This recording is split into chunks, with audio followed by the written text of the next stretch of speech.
있습니다. 잠깐 저희가 요 PPT로 이렇게 화면 전환하게 하느라고 잠깐 지금 시스템을 조금 보완하고 있거든요. 혹시 불편하셨다면 양해 부탁드리고요. 이번에 두 번째 주제입니다. 원래 첫 번째 순서인데 네, 먼저 그 김범수 선생님 상 받으러 가시는 것 때문에 순서를 바꿔서 했죠. 네, 원래 첫 번째 순서 고양시와 고양자치 현 주소를 묻는다. 발표는 이춘열 고양 풀뿌리 공동체 운영위원장님께서 해주시겠습니다. 긴 소개를 안 드려도 고양시에서 자치와 공동체 하면 당연히 떠오르는 분이시죠. 네, 이춘열 선생님께 그 긴 고양시의 굴곡이 많았던 역사를 이 PPT 자료와 함께 명쾌하게 들어보겠습니다. 박수 부탁드립니다.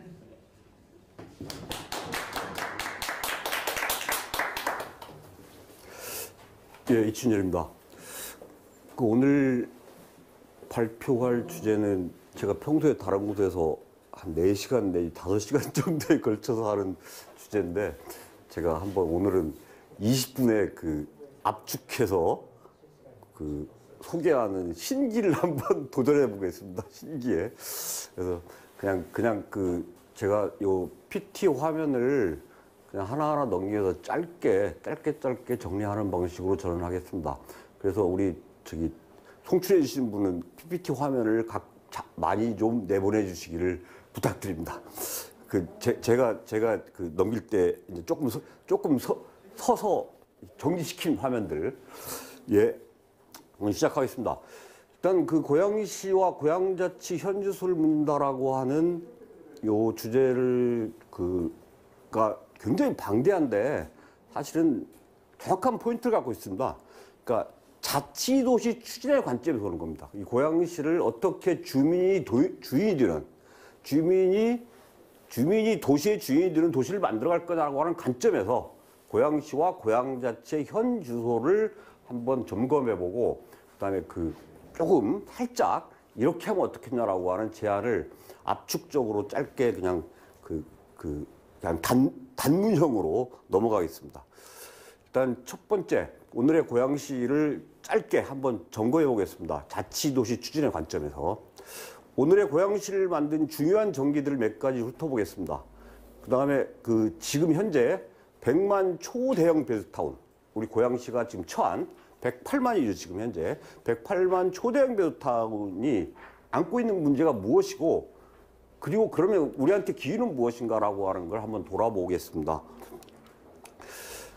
제가 지도를 여러 장 하려다가 몇 개만 좀 선택을 했는데요. 이 지도가 아마 첫눈에 알아볼 수 있는 분은 많지 않으실 겁니다. 이 지도 한번 잠깐만 띄워주세요. 일단 이게 고양시 내 군사시설 보호구역 지도입니다. 이게 1950년대에 만들어진 지도입니다. 지금은 이거보다는 조금 해제돼서 조금은 적습니다. 근데 하여튼 큰 차이 없습니다. 어쨌든 이 군사보호구역이라고 하는 얘기를 왜 맨 먼저 얘기하냐. 108만 베드타운이 만들어지기 전에 고양시가 어떠했는가라는 걸 단적으로 보여주는 것이기 때문입니다. 하나는, 그러니까 기본적으로 1990년을 전후로 해서 고양시의 역사는 크게 두 부분으로 나뉩니다. 하나는 1990년까지는 전형적인 농촌군이었습니다. 고양시는 전형적인 농촌군이었고, 그것도 사실은 여러 가지 제약을 가진 농촌군이었습니다.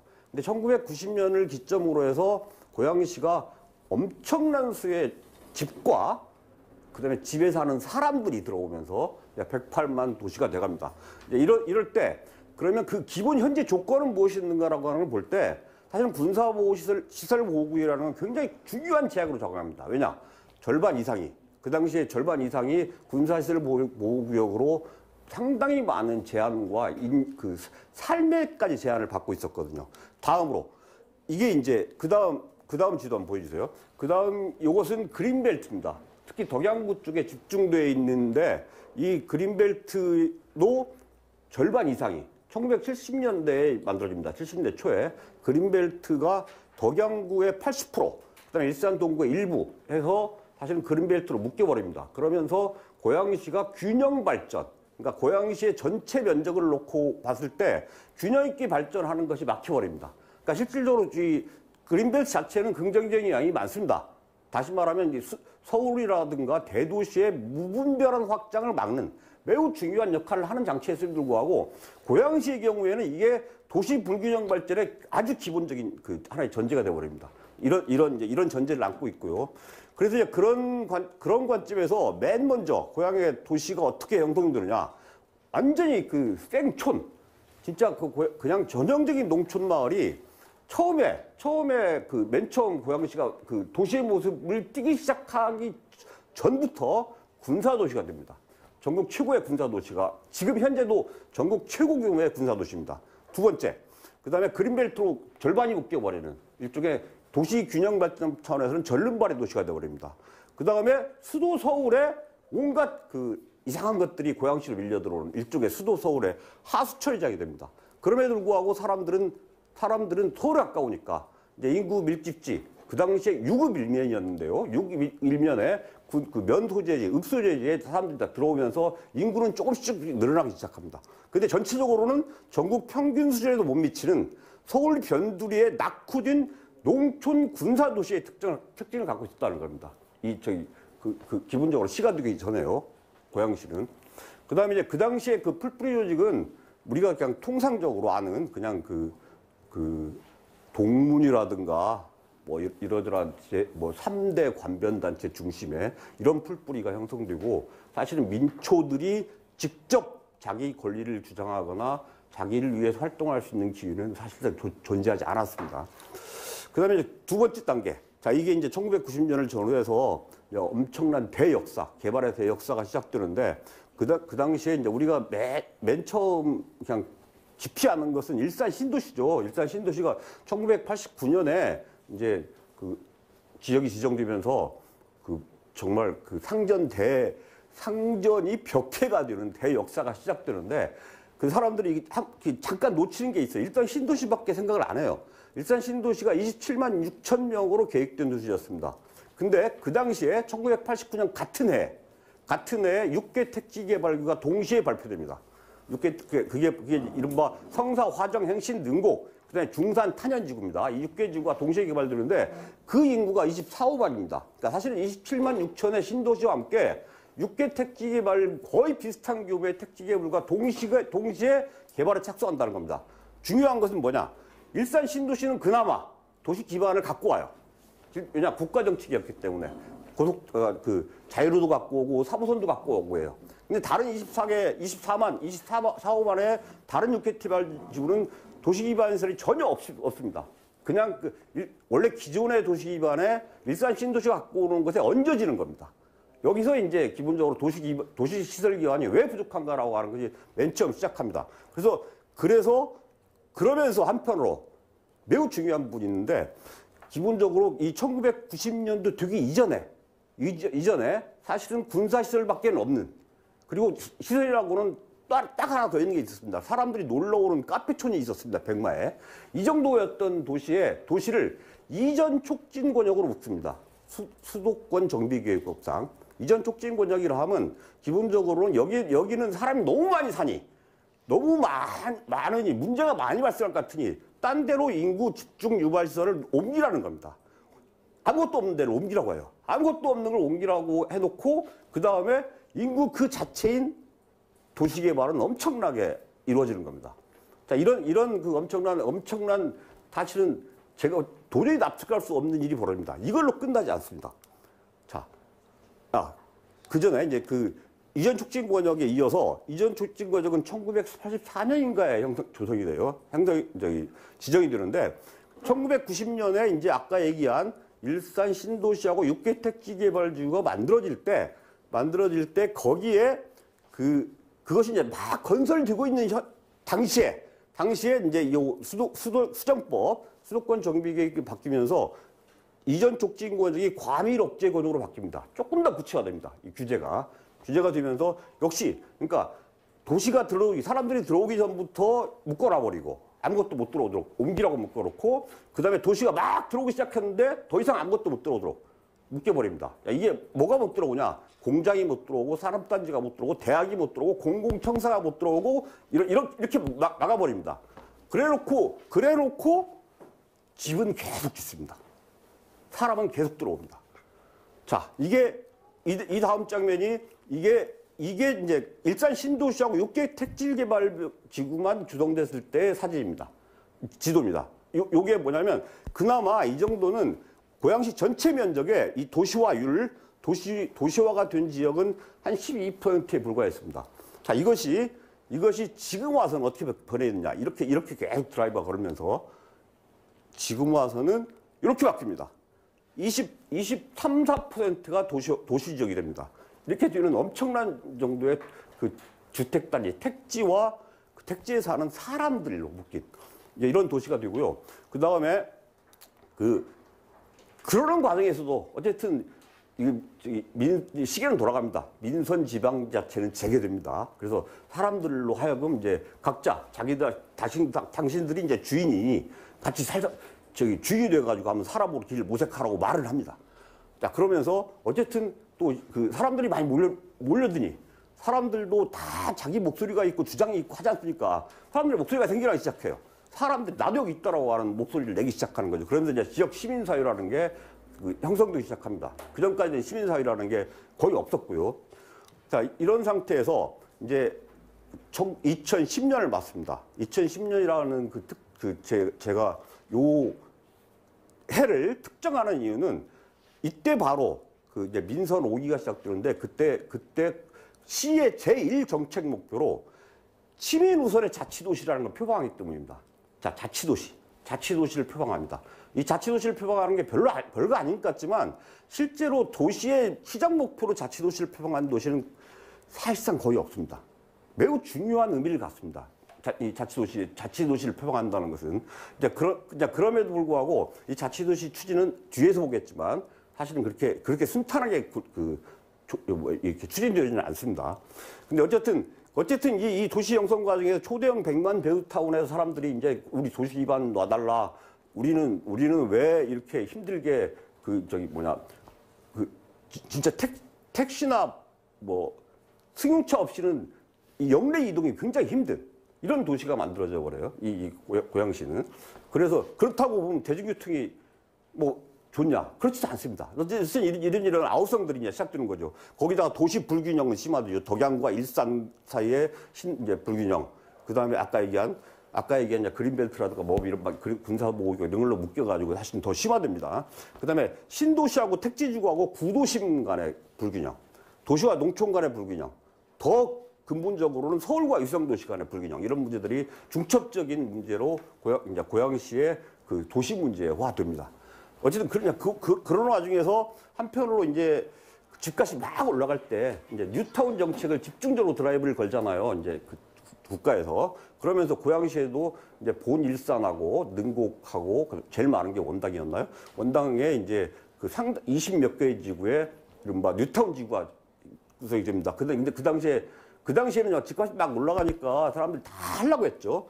근데 이제 한때 이제 문제점도 많이 발생되고 이 뉴타운 추진 과정에서 그다음에 또 하나는 집값이 많이 떨어져요. 그러다 보니 채산성이 떨어져요. 그래서 뉴타운 지역이 다 이제 거의 이제 뭐라고 하냐 슬럼화되기 시작하는 거죠. 뉴타운 슬럼화가 가속돼요. 이제 그런 과정에서 도시 재생을 이제 하는 움직임이 나오는데 그 도시 재생 정책을 추진하는데 실제로는 사실은 좀 조금 지지부진한 가운데 다시 요새 와 집값이 오르기 시작하나요? 집값이 오르면서 다시 이제 뉴타운의 상응하는 재정비 촉진이 막 시작됩니다. 다시. 어쨌든 이런 이제 복잡한 상황이 있고. 근데 어쨌든 고양시에 많은 사람들이 정치인도 그렇고 공무원들도 그렇고 여러 가지 사회활동을 하는 많은 분들이 알아요. 사실 고양시가 도시 기반이 없다는 것은. 도시 기반이 너무 척박하다는 걸 알기 때문에 그 부분에 탈피하려고 노력들을 많이 합니다. 고양 K밸리도 지금 고양 K밸리라는 이름으로 엊그제 장명을 했죠. 일산 신도시하고 자유로 사이에 있는 아주 개발 유보지였습니다. 그쪽이 이제 한 6개, 킨텍스 무슨 CJ 라이브 시티, 그리고 방송 영상밸리, 일산 테크노밸리, 해갖고 지금 직접 타운이 만들어지고 있잖아요. 이제 그쪽에서도 이제 고양시 도시 기반을 강화하고 먹고 살 걸 만들려고 많이 노력하고 있는데 이제 그 와중에 이제 어쨌든 최근 들어서 3기 신도시가 뚝뚝 떨어지죠. 이 3기 신도시가 되면서 많은 문제가 발생하는데 어쨌든 이런 상황에서 이제 고양시는 어디로 가야 되는 거냐라고 하는 고민을 더 깊어지는 거죠. 자, 이런 상태에서 이제 이게 아까 얘기한 고양 K밸리의 매머드 그 클러스터 계획입니다. 그 다음에 3기 신도시가 이렇게 들어서고, 그러면 이런 상태에서, 그럼 초대형 100만, 인구 108만의 초대형 베드타운에 그럼 다 뭐 기회는 없는 거냐. 그럼 이렇게 그냥, 이렇게 어렵게 살다가 말아야 되는 거냐. 하지는 않습니다. 사실은 고양시가 의외로 이른바 주거 만족도 그렇게 낮은 편은 아닙니다. 그리고 계속 살고 싶다라고 하는 정주의식 그렇게 낮지 않습니다. 한 7, 80% 정도가 계속 살고 싶다고 그래요. 이건 이유가 있어요. 어쨌든 지금 이렇게 워낙 고양시의 그 자연환경이라든가 이런 부분들이 매우 훌륭하기 때문에. 그러니까 사실 북한산이라고 하는 엄청난 큰 산과 동북 쪽에 큰 산들과 그다음에 서남 쪽에 큰 강들과 산과 강 사이에 낀 이건 원래 옥토인 거예요, 옥토. 옥토였기 때문에 그냥 도시에서 이 주거 환경은 괜찮아요. 기본적으로 괜찮은 주거 환경을 갖고 있는 이런 도시고 거기다가 이제 아까 얘기한 그 집을 엄청 지어대니까 사람들이 몰려오잖아요. 사람들이 살러 오잖아요. 살러 오는데 어떤 사람들이 오냐? 출퇴근하는 게 번거롭지 않은 사람들이 더 많이 옵니다. 왜냐면 출퇴근하려면 힘들거든요. 나가려면. 그러니까 안 나가도 되는 사람들이 많이 와요. 그런 사람이 어떤 사람들이야? 문화예술인 뭐 이런 사람들이 많이 와요. 그래서 이런 사람 자산이 굉장히 많아진다. 그 다음에 방송 영상이라든가 마이스 뭐 이런 인프라도 있고, 그 다음에 파주라든가 뭐 김포 이런 데도 함께 동반 성장할 수 있는 여러 가지 지금 현재 클러스터들이 만들어지고 있고, 남북 관계도 뭐 지금 잠시 주춤하지만 앞으로 풀려갈 거고, 국제교류 더 활성화될 거고, 이런 상태에서 이런 기본 조건을 굉장히 좋은 조건을 갖고 있는 상태에서 어쨌든 집에는 사람들이 살잖아요. 사람이 엄청나게 많은 도시가 되어버렸다는 거죠. 사람이 자산인 도시인 거죠. 다시 다른 자산은 별로 없고 이 사람들 하나하나가 매우 훌륭한 자산인 도시가 됐고, 이 상태에서 그러면 이제 시민의식과 공동체라는 것이 일정 부분 형성돼 간다는 거죠. 자, 그래서 앞으로 그러면 결국은 우리가 믿을 건, 고양시에서 믿을 건 사람이다. 자, 큰 방향에서는 그 사람들이 어떤 사람들이라는 걸 분석을 해야 돼요. 여기에 몰려온 사람들이.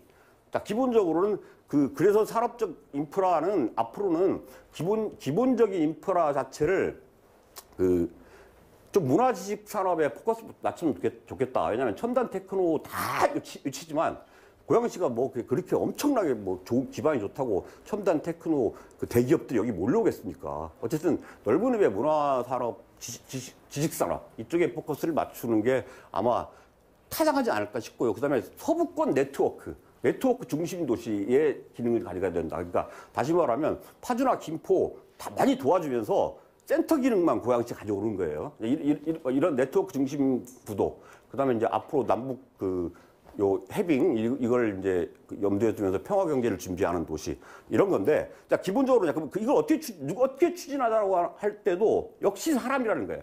사람이 자산인 거다. 자, 이 사람들이 갖고 있는 에너지를 어떻게 끌어모을 거냐, 어떻게 끌어낼 거냐라는 것이 바로 사실은 자치 도시 추진이고 자치 공동체라고 하는 거예요. 왜냐? 사람들한테 기회와 권한을 주면서 그 사람들을 참여시킬 때 진짜 참여를 하는 거잖아요. 그래서 이 축은 같이 가는 거다. 고양시가 지금 현재 108만 초대형 베드타운이 만들어진 상태에서 이 사람이 자산인 도시에서 사람들의 에너지를 끌어모으는 가장 원칙적이고 직선적인 방법은 자치 공동체를 함께 추진하라는 거라는 거예요. 그래서 고양시 자치도시 추진이라는 게 이런 맥락에서 사실은 옛날부터 일정 부분 제안을 해왔던 건데 조금 더 이제 구체화하고 있는 중입니다. 이제 원래 주제는 이제 이거였는데 제가 시간을 너무 오버해서 이제 고양시 자치 현주소를 묻는다는 건 더 짧게 추진하겠습니다. 발표를 하겠습니다. 일단 민선 5기 때 시민 우선의 자치도시를 했고 민선 7기에도 역시 그걸 이어받아서 시민과 함께하는 자치도시라고 하는 정책 목표를 가지고 있습니다. 이 고양시 자치도시의 추진은 세 축으로 항상 진행돼 왔고 지금도 여전히 세 축을 갖고 있는데 지역별 주민자치, 지역별로 그러니까 마을별, 동별 주민자치 이런 부분들이 기반이 되고 그다음에 공동체 마을 만들기 이런 부분이 지역별 주민자치 축이고 또 하나는 중요한 정책 결정이 이루어지는 시행정 참여. 그러니까 기본적으로는 니들은 동에서나 마을에서도 놀아가 아니라 시에서 정책 결정에 매우 깊숙이 참여하게 하는 이제 이게 이 시행정 참여 쪽입니다. 이걸 두 개를 축으로 해서 함께 갈 때 이 지역별 주민자치와 분야별 시행정 참여가 함께 갈 때 자치도시가 만들어진다는 거고 이제 그것을 행정이나 중간 지원 조직들은 열심히 도와야 되는 거죠. 일단은 빠른 템포 이제 넘어가 보겠습니다. 일단 어차피 자치 현주를 짚어야 되니까 이렇게 만들어져 왔는데 지금 현재 이제 2010년도부터 한 9년 동안 10년 동안 추진해 온 것을 간략하게 그냥 몇 마디로 잘라서 얘기하면 제도와 정책은 비교적 잘 갖추어졌으나 내실은 빈약한 편이다. 어쨌든 많은 사람들이 많은 노력을 해왔음에도 불구하고 내실은 아직도 빈약하다. 아직도 우리는 배가 고프다.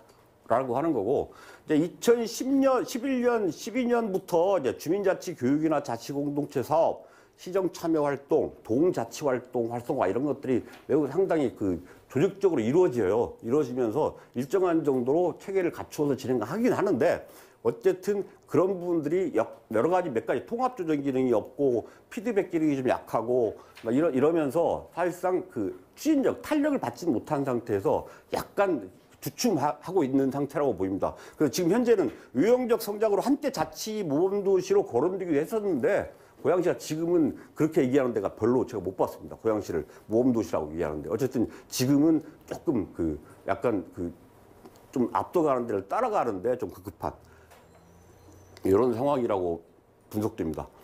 일단 자치의 원론적인 얘기를 아까 김mon수 박사께서 얘기했는데 이제 그 부분을 더 집약적으로 제가 생각하는 방에서 얘기하면 사실은 자치를 하는 관점은 누가 나와 우리의 운명을 결정하는가라고 하는 문제의식에서 출발한다고 봅니다. 누가 결정하냐? 내 운명을, 내 삶을. 어쨌든 옛날 같으면 왕이 했고 귀족이 했고 지금은 재벌이 하나요? 아니면 대통령과 국회, 법원, 지금 잘 나가는 검찰한테 우리의 운명을 맡길 수 있나요? 어쨌든 이런 문제의식. 기본적으로는 나와 우리가 빠진 상태에서 운명이 결정된다는 것은 극히 제한적이라는 거죠. 아무리 대의민주주의를 할지언정. 대의민주주의라고 해서 우리가 시장 뽑고 시의원 뽑았다고 해서 그 사람한테 우리의 운명을 맡기는 건 아니라는 거죠. 우리가 이제 일정 부분을 맡기고 그것을 충분히 감시하고 우리가 참여하고 하면서 한편으로 견제하면서 사실은 우리 운명이 제대로 굴러가고 있는 걸 끊임없이 개입하면서 관심을 가질 때 이제 요 자치가 이루어진다는 거고 어쨌든 의제와 정책 결정의 주체, 예산 편성의 주체 이런 부분들도 대의민주주의라고 그래서 다 일방이 아니다. 일정 부분을 잘하는지 보자고 일정한 제한적 권한을 준 거고 사실은 주인인 주민들이 원래 갖고 있는 고유의 가치라는 거예요. 고유의 권리라는 거예요. 이런 문제의식을 갖고 자치를 바라봐야 된다라고 하는 생각이고요. 일단 이제 토막 내서 몇 가지만 각 페이지마다 하나씩만 좀 넘어보겠습니다. 마을 공동체 활동 진짜 고양시 열심히 하고 있습니다. 정말 이거 마을 공동체 부분은 타의 모범이 되는 곳 중에 한 10군데 꼽으라면 10군데는 들어갈 것 같아요. 제 감으로. 전국에 한 10군데 꼽으라면 우리가 한 10군데 안에는 들어가는 게 마을 공동체 활동 아닌가 싶습니다.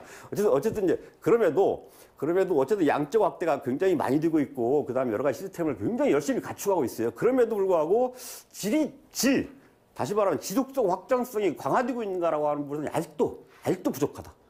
그다음에 사람과 조직과 네트워크를 정말 잘 만들어내고 있느냐라고 하는 부분에서는 아직도 역시 부족하다.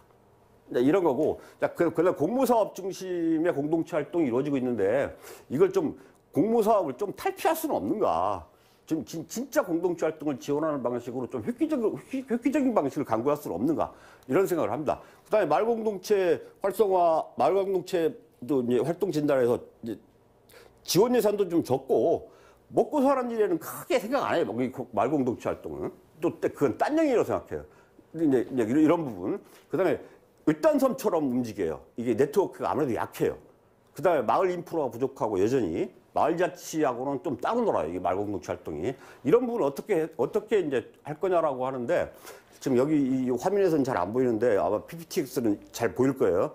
이 세 번째 부분만 이제 하나 얘기하고 싶은데 기본적으로는 마을 공동체가 지금 을단섬처럼 움직이고 있는데 따로따로 그 부분이 저는 그 예를 들면 한계동에 대한 마을 조사를 집중적으로 하면서 모든 마을들이 뭘 크고 작은 아니면 아주 기초기부터 움직이게 만들 수는 없겠는가라고 하는 이런 부분을 고민이 좀 필요하다라는 생각이고요. 일단 동주민자치 활성화, 동주민자치 부분에서는 역시 뭐 잘 아시겠지만 위원들의 대표성, 다양성, 집행력 취약한 게 항상 문제입니다. 이런 부분 어떻게 보강할 건가? 그 다음에 이제 물적 기반이 약한 문제 어떻게 보강할 건가? 이런 부분들에 대한 그 고민을 한번 요 PPT 화면이나 아니면 자료집에서 좀 잘 보시기 바랍니다. 이 동자치를 내실화하기 위해서는 기본적으로 제도 정책도 바꿔야 할 부분이 많아요. 예를 들면 동주민자치 하라고 했는데 지원 체계가 너무 없어요. 그냥 예산도 별로 없어요. 이런 문제들을 어떻게 해결할 거냐 역시 자료로 한번 보시기 바랍니다.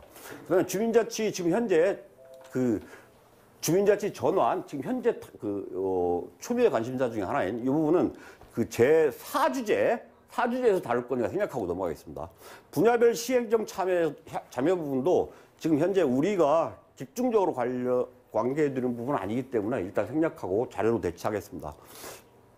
행정지원 과가 부분도 현재 문제는 지금 현재 통합조정기구가 부재하고 자치지원 조직이 여전히 미흡합니다. 마을공동체 부분은 지원센터가 있지만 동주민자치 부분에 지원 조직이 없습니다. 이런 부분의 문제 어떻게 할 거냐라고 하는 문제가 남아 있고요. 동자치를 지원하기 위해서는 기본적으로 동자치를 지원하는 전적으로 동자치에 관심 있게 지원하는 중간 지원적이 있었으면 좋겠다는 거고 동장의 위상을 좀 확 높여주면 아마 그 동은 확 나갈 거다 이런 얘기를 좀 드리고 싶고 일단 결론적으로 말씀드리면 마을자치 활성화를 하는 방법은 첫 번째는 각 기초마을, 예를 들면 아파트 단지 하나, 뭐 자연부락 하나 이런 기초마을들의 자치를 어떻게 활성화할 거냐라고 하는 장치들을 만들어야 됩니다.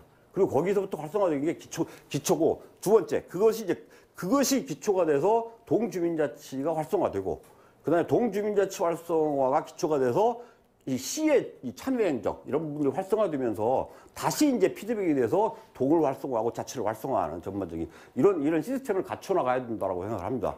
그다음에 우선 추진 사업으로 네 가지를 제안하자면 기본적으로 로드맵부터 만들어야 된다. 자, 그럼 마을자치를 활성화하고 이 주민자치 전환도 하고 하는데 이 부분에서 지도가 있어요. 지도가 없으면 사람들이 막 방황을 해요. 야, 지도부터 그리자. 지도 잘 그리자. 두 번째 주민자치 역량, 사람들의 역량을 키우는 게 매우 중요하다. 그다음에 세 번째, 그 역량을 키우는 것과 함께 실질적으로 지원단을 파견해서라도 어쨌든 뭔가 새로운 분위기를 만들어야 된다. 아니면 고인물은 썩는다. 이건 진리입니다. 고인물은 썩기 때문에 좀 사람들을 좀 양성해서 파견하고 그다음에 네 번째, 집중적으로 어떻게 보면 시범사업비로라도 예산을 좀 투입해서 할 수 있게 해야 된다라고 하는 거. 이 부분은 다섯 번째 주제에서 아마 우리 또 다룰 겁니다. 그래서 이 정도로 해서 어쨌든 이런 과정들을 밟아 나가면 이 자치도시 추진, 자치공동체를 추진하는 과정에서 더불어 함께 살아가는 행복도시의 추진 엔진이 만들어 나오지 않을까 생각을 합니다. 고맙습니다.